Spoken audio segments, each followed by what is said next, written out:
Hey, you guys, it is Felicia Nicole Alexander with a deeper look into domestic violence. I'm so excited to have fellow advocate Carmelita Joseph on with us. Hey, Carmelita. Hello, guys. Hello. Hey, you guys, she is from Lake Charles, Louisiana, and I'm so excited to connect with her all the way from Louisiana because I know you guys are survivors that are living in Louisiana, and I want to connect you with this beautiful young lady. So, she is an author. She has a founder of her own nonprofit organization. She's on the move, you guys. So this is definitely somebody you want to connect with, and most of all, she's a survivor that has a story. And I'm glad that you're here to share with us. Thank you for having me on tonight. I'm so excited. Okay, so let's talk. Tell us about how you became a survivor of domestic violence. So yes, I am a survivor of domestic violence. It will be 11 years come November that I have left my relationship. I had to get up and go to show my girls, because at that time I was going through my relationship. I had two girls, but I did not want them to know that, being beat on or being called out your name or being degraded was the way of living, and sure not the way of going in a relationship about. So that's how I came out. It was time to leave, and it was time to prove to the world that I could do it on my own and, raise up these girls to let them know that life is not about domestic violence. How did you meet him? Okay, so I met my partner. I was in 11th grade in high school. Okay. And we was going to what they call CCD or Bible classes, Bible school. Mm-hmm. And so seeing him there, he was just, active, exciting. He how he expressed himself and the way he talked about himself and what he did in life, it drew my attention. Not granted the fact that my friend was also looking at him at the same time. Yeah. We was kind of like both back and forth, whatever. But in long story short, we ended up talking and getting on the phone and, conversating back and forth. And that's how the whole relationship started. And I promise you, he was nothing compared to what he was towards the end. How long did you guys date? We dated all together. We were together 6 years. It was about to hit up a 7th year, but we were together 6 years. So he was in high school as well? He was in 11th grade as well? So he had dropped out of high school. Okay. And that's something that should have drawn a red flag because he was a little bad boy. Mm-hmm. He had got out of high school. He was in a curricular school for alternative, kids. Mm-hmm. And so he wasn't in the regular classes. He was just there basically maintaining. Okay. And you have 2 children with him, is that right? Yes, I have 2 beautiful girls. Oh, I have 2 beautiful girls. My mini-me's. How old are they now? My oldest is 14. I have a teenager that's in high school. Oh my God, I still can't get over that fact. Yeah. And also have an 11-year-old. Yes. Okay. So he got 11 and 14-year-olds. So you guys were together for some years and had 2 children together. So you met him when you were in 11th grade. When did the abuse actually start? Yeah, I want to say it started possibly missed in the middle of my 11th grade year.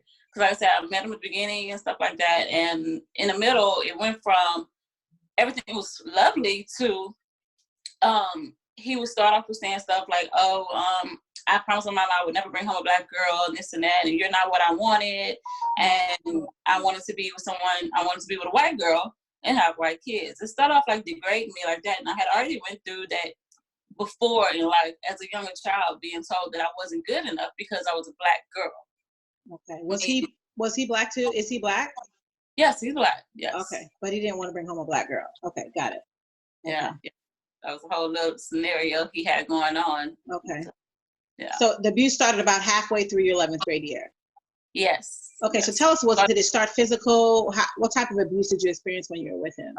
It was more verbal at the beginning. It was more of a verbal situation, and I can never forget one night when it became abusive. It went from we went out with a couple of friends, and he decided to bring, him and his cousins, they decided to bring some more girls home. Okay, so they all came to my house. Matter of fact, I was living on my own. I had to move out of my mom's house. I thought I was a big girl. I had my own car, vehicle, and everything else. So they came to my house, party continued there. And he ended up wanting me to do some acts that I wasn't too comfortable with. Mm-hmm. And he was like, well, if I had one of the white girls that's in the front room or something like that, of that nature, I bet you they would do it. And so as soon as I like backed down, I was like, no, I'm not gonna do it. It turned physical. Like it went from, I can remember him standing at the door to the next second, you know, I was on the bed and I couldn't breathe and his arms around my neck. Wow. And what were you thinking at that time? I mean, because you're still in 11th grade. Is this 11th grade still? Yeah. I was just like, what's going on? Like, okay, maybe because he's been drinking or whatever. That was my recovery stage. Okay. He's not on his right levels. He's not thinking correctly. And that's the way I began to form that cover up. I wanted to make it seem like, oh, when he's not sober, he's going to react like this. Or I have to do what he has to say when he's not sober, because if not, it's going to be some tension in the room. So, yeah. So how long after that did it continue to be physical? How long did you stay after that? I mean, you were together for 6 years, so.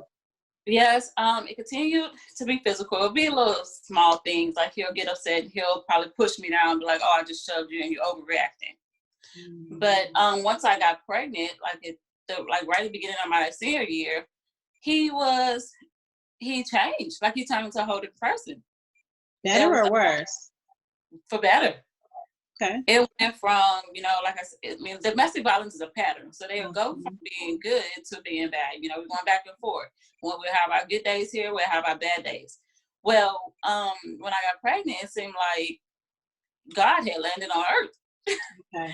Because he was so excited. We had our first baby girl. He was so excited. This is his baby. And, you know, he went from just being disastrous to all of a sudden, everything is glorified. Wow. Yeah. And so you thought, okay, he's doing better now. The abuse is over. Right. I was like, oh my God, thank God. So how long did that last? Yeah. Throughout my 9 months, it was perfect. Best pregnancy ever. Throughout my 9 months. I want to say right afterwards, if you remember correctly, we had Hurricane Rita in 2005. Okay. So we had to evacuate and leave. Throughout that whole time, everything was perfect. He wanted to make sure he took care of us. He wanted to make sure everything, you know, his baby was okay, my mom, because he actually drove us to our destination. And he was like, don't worry about it. Everybody's going to be okay. I'm going to make sure we all settled and there's nothing that we have to worry about. That was beautiful at that moment. That was beautiful. But yeah, right afterwards, after I had her, I want to say once we got back to Lake Charles, that's when it started up again. Did you notice, did something trigger it? Was it just a change, or he just had reverted back to the same behaviors? He just reverted back to the same behavior. He started going out again. He started drinking again once he got back around his friends and his cousins and stuff. And he started showing that side again. Okay. So it'll go from like me, you know, trying to see where he was the night before or trying to call him and see. That would actually trigger it to where he's like, well, why are you looking for me or whatever? Or why do you think I'm doing stuff or whatever it would be? Any little small thing. Like I could say, oh, I called you. And that would trigger him to get upset. Okay. And I know that you said your daughters are 11 and 14. So you have a 3-year gap there. So during that 3 years, did it just, after the 9 months, was it abusive until you had your next pregnancy? Yes, and you know what, now I want to say, because I was so young, I kept trying, especially being, you know, you have your friends around there looking at you, looking out, because they're thinking, oh, well, she has the house and she has the family, so she's doing good. Okay. I really turned a lot of them away so they wouldn't see that side of me when I was going through the domestic violence. Okay. So within that 3 years, it was either fights between us or it was just arguments, disagreements, him disappearing. And it came to a point where he actually left and decided he was moving out. I want to say my daughter was maybe 2-ish, almost 2. Okay. And he left. And when he left, that was the most fabulous time of my life for a second. I was actually able to be that teen and actually go out with my friends. I started, you know, reconnecting or whatnot. And actually being able to talk to people, like I said, reconnect, go out, and I actually had started dating him within that year. Okay. But all of a sudden, he decided, well, I want my family back. And you know me, got to keep that family together. Yeah, try to make it work. Yes.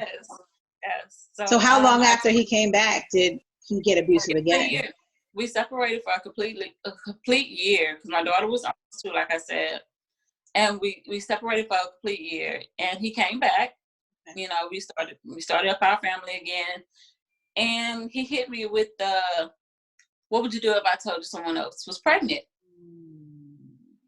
And I was like, what do you mean? Like, what are you talking about? Someone else is pregnant? And he was like, well, I don't know for sure. And then a couple of days, I was like, okay, you know what? We're going to deal with this. A couple of days later, he was like, but what if she's a white girl? And I was like, so you really went through this? You really went live to your word, right? And he confirmed it. And I mean, the whole 9 months went by and this and that. And come to find out, yes, he had another baby. And it was with his famous word, I'm going to have a baby with a white girl. Right, which is what he wanted. Right. So he had the color issue, the whole race thing. It was a big deal for him. Yes. Okay, so obviously she had gotten pregnant, I guess maybe during the year you guys were separated. Right. Yeah. But you guys still stay together? Yeah. Okay. Yeah. And did the abuse and did the abuse continue? And you actually had another baby after that? Yes. So we got back together, and yes, the abuse continued once we got back together. But you know, I was fighting for my life. I was going through I don't know if you ever heard of urticaria hives. No. So it's like chronic hives. So I would go through that, and like I was working at Walmart at this time. So I would be all perky and stuff at Walmart and at work, but still covering up my arms from abuse. And I can remember my coworker saying, she was an older lady, and she was like, it's hot outside. Why you keep wearing these jackets? I was like, I just broke out from my hives or something, or I'll blame it on that. And I had a customer came before. I'll never forget, I had like a mark right here, like a arm mark. And he was like, oh, God, who beat you up? He was just playing, but he didn't know. But he was like, God, who beat you up? And I'm like, I just broke out in hives or something. Okay. So you would use the hives as an excuse to cover up the abuse? Yes, they were my best friend between makeup and my hives. Mac had nothing on me. Wow. So were your girls around when the abuse was taking place? Yes, my oldest one was. Throughout the whole thing, she was around, and she still says till today, she was like, Mom, I remember going through this. I remember you going through this. I remember, the things that happened. Wow. So like I said, he had this other child. Once this child came in the picture, I was still holding strong. I'm still going to be there for you. It happened when we weren't together, so I'm still going to be there for you. Well, this whole time, he was still sleeping around with the other baby mama. Okay. And his thing was, because I would be like, well, if we're going to go pick up your son or whatever, let's go together. I mean, I'm doing everything else for him. Why not? Let's go together and, do this. And he'll be like, oh, well, her family doesn't like Black people. Oh, my goodness. Yeah, so it was like the race thing just kept hitting me back to back. Yeah. And so how long after, so he had another baby, then you had another baby after that. How about those 9 months? Were those abusive? Yes, I ended up pregnant, like literally his son's birthday falls on the 20th and my daughter's birthday falls on the 5th of November. Like they're exactly a year apart. But once I got pregnant, I'm thinking to myself, it's going to be a beautiful pregnancy like it was from the jump start, from when I got pregnant the first time. Well, it actually wasn't. He didn't want this one. He wasn't excited. He did not take it very gracefully at all. He was just like, I went through the abuse as I was pregnant. I would go through him pushing, shoving. I'd been punched in the stomach while pregnant, pushed down. It was everything. Like from physical abuse to emotional abuse to mental, because he'll be leaving like for days, and I'm sitting here big and pregnant, not knowing if I'm going into labor no time soon. Right. And he just would be gone, just disappear. Wow.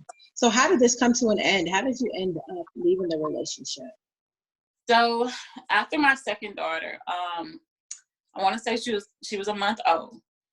And he finally had got a job. After all this time, I was holding down the jobs. I was going to school. I was doing everything. I think I had 3 jobs at one time, plus going to school. Wow. So he finally got this job. And he left one day for work. And he left, and I didn't have a phone.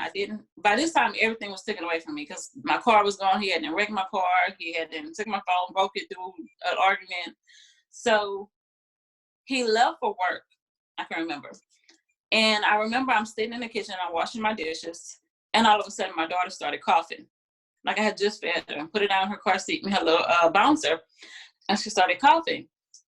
Well, she stopped breathing on me, like right afterwards. So I ended up having to run to my neighbors, bang on the door. Like I told you, I have no way to get in contact with nobody. So I banged on the door and everything else, and they finally got in touch with 911 and made the phone call for them to come. Well, by the time we got to the hospital, I'm frantic, I'm losing my mind, my child's not breathing on me. It's a whole bunch of drama going on. And I got in touch with his mom because I had to call her from the hospital and tell her what was going on. Well, she brought him up there because I couldn't find him. He was gone. He wasn't at work. That's what he told me. He was at work, but he wasn't at work. Oh, okay. So they brought him up there, and he was just like all frantic. And the first thing he says to me is, "You tried to kill my baby." Oh my goodness. I tried to kill your child? You mean the one? First of all, you mean the one that you did not want? Right. So from there, it started going really, really downhill. Like I was getting into back-to-back fights with him, back-to-back arguments with him. He would literally leave and just leave me there with the baby. Especially when, we're coming back home. I don't know what's going to go on. My nerves are still bad from her coming out of this. My baby survived, thank God. Yes, that's why I'm like, what happened to the baby? Obviously, she survived, but like, so what was wrong? Gastric reflux. She had very bad gastric reflux. So she choked on her own mucus, and it stopped her flow, her breathing. So, matter of fact, when I was in the hospital with her, he left the hospital. He came up there to come visit. Then he left the hospital, and he was like, "Oh, I got to go back downstairs." Well, come to find out, his other baby mom was downstairs waiting on him. Yeah. He would leave me there and go meet her. Like, it was ridiculous. But I want to say maybe a month after that, she was almost 2 months, and I was like, I could not take it no more. He left one night, and he played it smart this time because he was like, "Oh, I'm going to leave you with the phone, with my phone. I'm going to leave you with my car, and I'm just going to go ride with my cousins." Cool. He left that night, and my next door neighbor, she would always check on us. We were so close, like right, same apartments. And she came knock on my door, and she was like, "Hey, do you know who he left with?"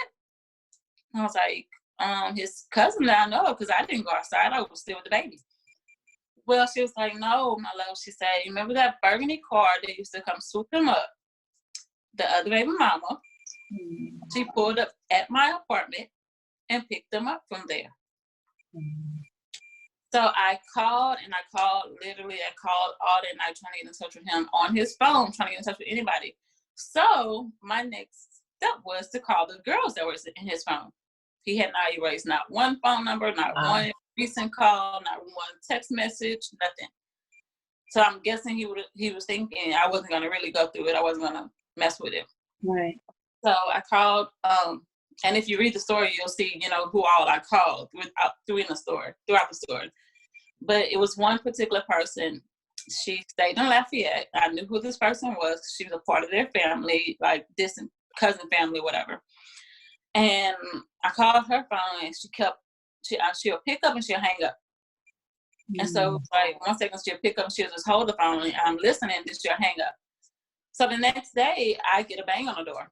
He's back. He's in full beast mode. Like, I had never seen him like that, and I don't know how long I don't know if he was on something or if he was drinking or what, but he came in full beast mode. And when he came in, he started fussing, and the first name that he brought up wasn't the baby mama. He was like, "Why you call such and such and this and that?" And I'm like, "How do you know I called her if you wasn't with her?" That was my whole mind frame. Like, how do you know I called this girl? If I have your phone for one, and you wasn't with her, some say you was with your cousins, right? Girl, that night went from 0 to 100 in 1 second. Oh, no. And the thing was, my daughter, like, we're in the room going at it. My daughter was like possibly 2.5. We're going at it, fussing. And I picked up a weight because I was tired. I was so tired of being beat on. So I picked up a weight that he had on the floor, and I went to swing it. Before I can swing it good, he pushed it back in my face. Oh. So I ended up with 2 black eyes. I still have a scar on my nose. I had a broken nose, a broken cartilage in my nose. And like my whole jaw area, everything right here was all swollen. Like you couldn't recognize me from my life. Wow.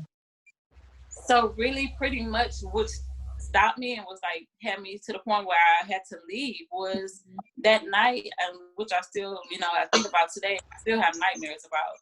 My daughter, she banged on my door that whole night through the argument and kept saying, "Daddy, stop whipping my mommy."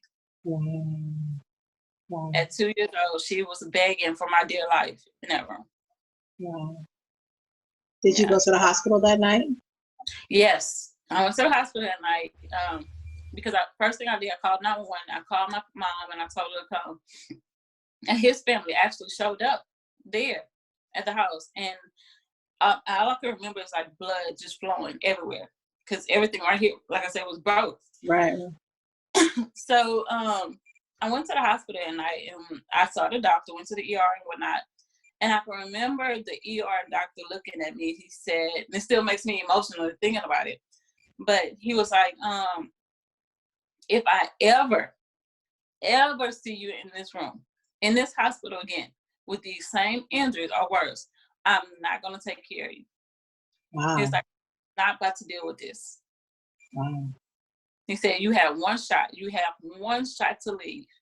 He said, if you come back with this same stuff, I'm not dealing with you. Wow. That's interesting coming from a doctor. Girl, I was like, he was talking to me like that? Yeah, are you able to say that to me? Wow. So what'd you feel in that moment? Like, what did that make you think or feel? It was like a wake-up moment because for the doctor to tell me that, somebody I don't even know, but he's supposed to be caring for me, that showed that he actually did care for me more than I expected for him to care at that moment. So, I mean, that was a big wake-up moment. And even afterwards, I can pull another straw. Even afterwards, I tried to call myself mending the situation. And I was like, okay, we're going to work on it. We had this big old thing. I'm not filing charges. Your mom didn't beg and everything else. We're going to try to work on it. Well, I can remember going to a dance because he plays Zydeco. And I thought it was going to be like, oh, he's going to go on stage and go play whatever. And I'm with the family. You said he plays what? Zydeco. What is that? That's like Cajun music. Like with the accordion and drums and guitars. Yeah. Okay, cool. Okay. So I'm thinking, okay, he's about to just go onto the stage or whatever, like normal. And I'm with the family, interacting with the family, trying to, get myself back together. And this was like months afterwards. And so I say months, weeks afterwards. But he asked me to marry him. And before I can even respond right, I think I slipped up and said yes. But I remember calling my brother and my sister, and I told them, I said, "Hey, Cornell, him." Okay, he just asked me to marry him, and they were like, "Lita, we're not doing this, because if you say yes, if you go through with it, the whole family is done with you." So between the doctor and between my family shutting me out and saying, look, if you continue this on, we're not going to deal with you. Yeah. That was a big wake-up call. Yeah. So did you end it after that? Yes. I called my mom the next morning and I was in full blown out tears. And I was like, I can't do this no more. And she kept telling me, she was like, look, you're going to know when you're done. You're going to know it. You're going to feel it. You're going to know it. It's going to be an emotional adrenaline rush, but you're going to know. And I can never forget picking up. I caught myself packing up his stuff. And it felt like I packed up the whole house when I only packed up 2 bags. Packed up everything. And I put it outside and I called his mama. And I said, come pick up his shit. And she was like, are you serious? And this and that. And I was like, yeah. Come pick it up. I'm done. And were you done? Was that it? Was that the last? Yes. That was my last straw. I was like, I'm done. I can remember her on the phone. When she came and she was talking, I was like, yeah, I'm picking up such and such stuff or whatever and this and that. But I don't think she was doing this for a game. She was playing around with him. No, I was really done. I left from there after she left when I made sure everything was cleared. And I would pick up my daughter from school early because my oldest one, she was in school by this time. I would pick her up from school early, and I went back to my mom's house. And I didn't go home for a couple of days because I didn't want to be there by myself. Right, of course. Yeah. Of course. And then after that, was it safe for you? Did you get back home? Yes, after a couple of weeks, and then like I started going home. My sister and them, they were always coming to visit. They would always be there. And so maybe a month or two afterwards, the kind of rushed, but I mean, it was a guy that was catching my eye at work already. Like I said, I worked at Walmart. And he kept coming on to me. He was like, oh, you're so beautiful and this and that. He kept coming on. And finally, I was like, you know what? Let me go ahead and spread my wings and get out here. So, yes, that's when my came along.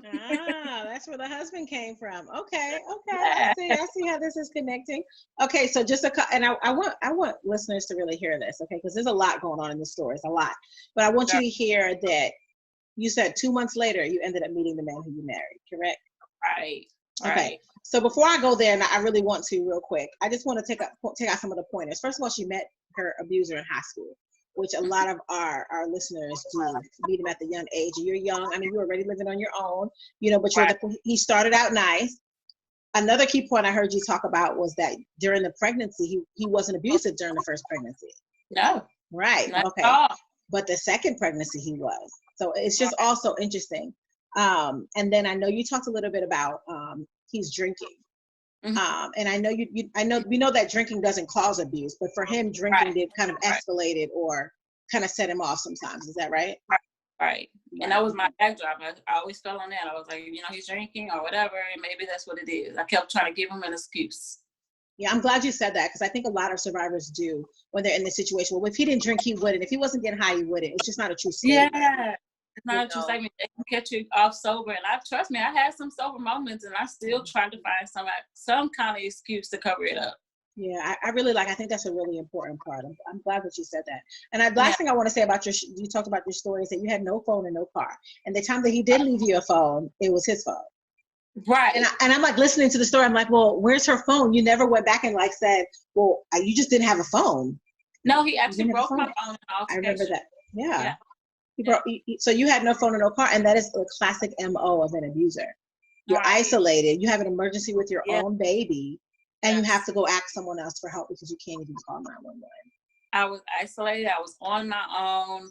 And funny part is, I can never, the ambulance, paramedic, he said, when they were bringing my daughter down, whatever, and he turned around to me and he said, ma'am, go put some pants on. I was so frantic in that moment. I just had my shirt on and nothing. Wow. Oh, wow. Yeah, it's your baby. It's frantic. Yes. It is. Got a long shirt, but still. Yeah. All right. So let's fast forward a little bit, because I know that you said that a couple months later you met the man who is now your husband, and you have been married for 9 years. Did I get that right? 9 years. It'll be 9 years, April 28. Yes, and you guys had 2 more children. Yes, we have 2 boys. So I have my 2 boys. Ah, look at that. 2 girls, 2 boys. And you are an author. So I know you started a nonprofit organization called Drowning in Silence. Where did you get that name from? Why did you name it that? Drowning in Silence. No More Drowning in Silence came No more. I'm sorry. Hold on. Let me get it together. It's No More Drowning in Silence. Not Drowning in Silence, Lisa. It's no more. Okay. So she's a nonprofit organization called No More Drowning in Silence. So yes. Please. No More Drowning in Silence actually stems from my book, Drowning in Silence, because the fact, if you look at I'm going to show you the cover of my book. Please show us. Yes. Love it. What kind of flower is that? That is a lotus. Okay. A lotus. And if you read up on the lotus, it's a beautiful flower that is born within murky waters. So it describes the fact that I was going through murky waters, but I still became a beautiful person. I still came out somebody. Regardless of what kind of water I was born in or what I was going through. So I wanted to have something that elaborated my book and, brought it out to everyone else to let them know, yes, I was drowning in silence, but now I'm no more. Now I'm not drowning in silence anymore. Right. So that's where my organization came from, because I wanted to let them know, you don't have to drown in silence. you can reach out, you can speak out and talk to other people and know that, and leave these relationships and know that you don't have to anymore. I love that. I love the title of it. I love where it came from, and I love the flower connotation. I love that. And I love, so show us the book again one more time, No More Drowning in Silence. And is this, you're sharing your story in it? Is that right? Yes, it's my full story, my autobiography about the 6-year domestic abuse relationship that I went through. And where can they get the book? On Amazon. I know Amazon is like shut down right now with the warehouse, but you can still get it on Kindle. Okay, awesome. So still available on Kindle and Amazon when Amazon decides, when the world decides to go back to living. I don't know. But you get my point. But Amazon and Kindle, of course, we can all read it on Kindle actually, because that's easy in our houses right now. Kindle, you can get the Kindle version. Like I said, when Amazon reloads and come back to life like everybody else, you can get it on Amazon. And you can always contact me because I don't mind shipping my book off to anywhere. Okay, so you have books on hand?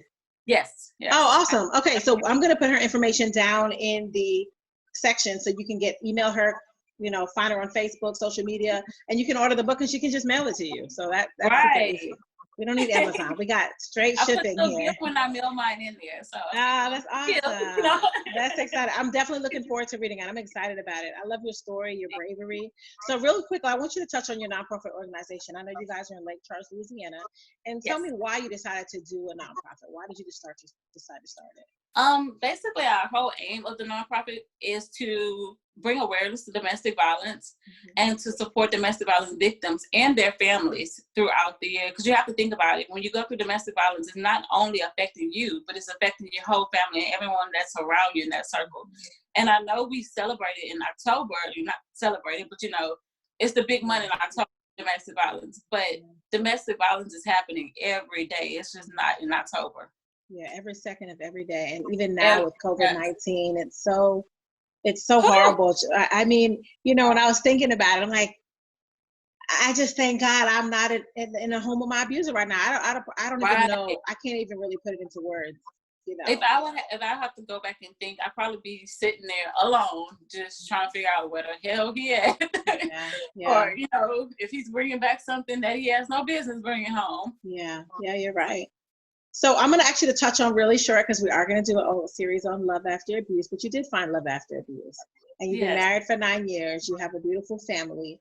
And how did your new marriage, how did that teach you what love, the difference of what real love is? I always refer back to, I was cleaning up one day and my now husband came in. I was cleaning my daughter's room. I was like, oh my God, I look a hot mess. My hair is all over my head. I actually look like that natural Black girl in the hood. I had the bandana on and everything else. And he walked in and I was like, oh my God, you see me like this. And he was just like, you're still beautiful. You don't need the makeup. You don't need to have your hair done. You're still beautiful. I still love you. And in that moment, I was just like, wait, there are people that love you no matter what you look like. Wow, that's good. Yeah. There are people out there that actually love you. There are people that actually there that's going to show you that affection and show you that you are worth it. Yeah. Yeah, I love that example, actually, because I think one of the big things that abusers try to do is make you just feel like you're worthless. You don't look beautiful. Right. You're not this, you're not that. And so even in that moment, it's just probably like a big aha moment for you, like, yeah, beautiful. Yes, that life was like bling. Yeah. So tell me, what would you say, what was the last thing, what would you want to say to someone who's listening to you about the journey of domestic violence? And what would you want to share with them if they're listening now? To get out and speak out about it. Don't be ashamed. Don't be ashamed if you're going through anxiety, depression, or anything like that. Speak to someone. There is someone out there that cares, and there is someone out there that wants to help you and not degrade you, nor judge you like your fellow people have done before. There's a 1-800 hotline for domestic abuse. It's free and confidential. You can always contact there. You can always contact one of the advocates, me or Miss Lisa. Yeah. We are always here, and there's so many of us. Like, it's always someone that's going to keep your information confidential. And also, they have the Louisiana Coalition of Domestic Abuse. I work with them as well, and then also work with the Women's Shelter here. So anytime you want to speak to someone, you want to talk to someone, just if you just need a helping hand, just to say, hey, I'm feeling down today. It's okay. It's okay to speak out. And I'm not gonna lie, I went through, and I still go through PTSD because I deal with, you know, not want to sleep alone, or not want to sleep with doors open, or just, you know, frantic moments of, you know, those kind of things that happen throughout my domestic violence. It's okay. Even as Black people, a lot of Black people don't want to stand up and talk about it because we are supposed to be strong. It's okay to be weak in some time. It's okay to learn from other people. You cannot sit up here and say you know everything. You know, no, I wouldn't do that because in my relationship. You don't know it unless you walk them waters. So true. So true. And even with Black families, especially with what happens in our house stays in our house, or, you know, you know how many times like, oh, I don't want to get him arrested. I don't want to get him in trouble. You're not getting him in trouble. This is things that he's doing himself. You got to save your life and that of your children. That's what I say, I mean, even if they change, because there are ways for them to change. They can change. But it takes that person to get up and actually say, I'm going to change. It's not going to take this 7-day trial thing. Yeah. They actually have to get up and say, I'm going to go to the recovery. I'm going to go into this, into trying to get my own self some help. I want to do this on my own. I'm not doing this just for you, but I want to do this for myself so I can better us. Yeah, that's good. I think you made some good points right there. You said this is not a 7-day trial. They don't leave the house and come back and they're better because they said they are, number one. But number two, you just said something really, really important about how when they decide to get help, that's them acknowledging it. Yes. You know, it's like, I'm going to do this not for you, not for but for myself. Right, because a lot of people get out there and they're like, oh, well, we're going to get you some help and we're going to do this. No, if that person don't, you know, condone to it and they actually don't want to get out there and do it, it's not going to mentally stick with them. No. This is something they have been dealing with for years. It's not nothing that just happened out the blue. So it takes them to actually want to change themselves. Yeah, and realize we can't change them. We can't do it. No. We can't change them. Like staying can literally kill you, you know? Right. So, yeah, and it affects our children. Like you said, you still have PTSD symptoms that, you know, that we experience as survivors. So thank you so much, Carmelita, for being on here. I'm so excited. You guys, she's in Lake Charles, Louisiana. I'm glad to have you on. You are so pretty. I always thought she's so pretty. Thank you, girl. Thank you. Listen, no more Drowning in Silence is based in Lake Charles, Louisiana. Anyone who's there who needs to connect with someone, connect with her. She's also on Facebook. And her book, No More Drowning in Silence, is available. She has copies, you guys. We don't even need Amazon. We got straight copies. Let's say it one more time. Beautiful Drowning. How much is the book, please? They are $20. $20 books. She has them and she can ship them out to you. So, yeah. So anyway, I'm going to get my copy. Oh, and it's available on Kindle too, you guys. So it's definitely available. Carmelita, thanks so much for hanging out. Facebook under Drowning in Silence, Instagram, Drowning in Silence DV. I actually have a Twitter, Drowning in Silence at Drowning in Silence. All right, Amazon. Like I said, Amazon all day. Did y'all get that? Drowning in Silence DV on Instagram. Yes. Drowning in Silence on Twitter. Drowning in Silence on Facebook, and Amazon. Drowning in Silence. Awesome. Thanks for having me. Hey, you guys, I'm so glad that you were here for another episode of A Deeper Look into Domestic Violence with Lisa Nicole Alexander. I'm so glad that you were here, and I will see you next time. See ya.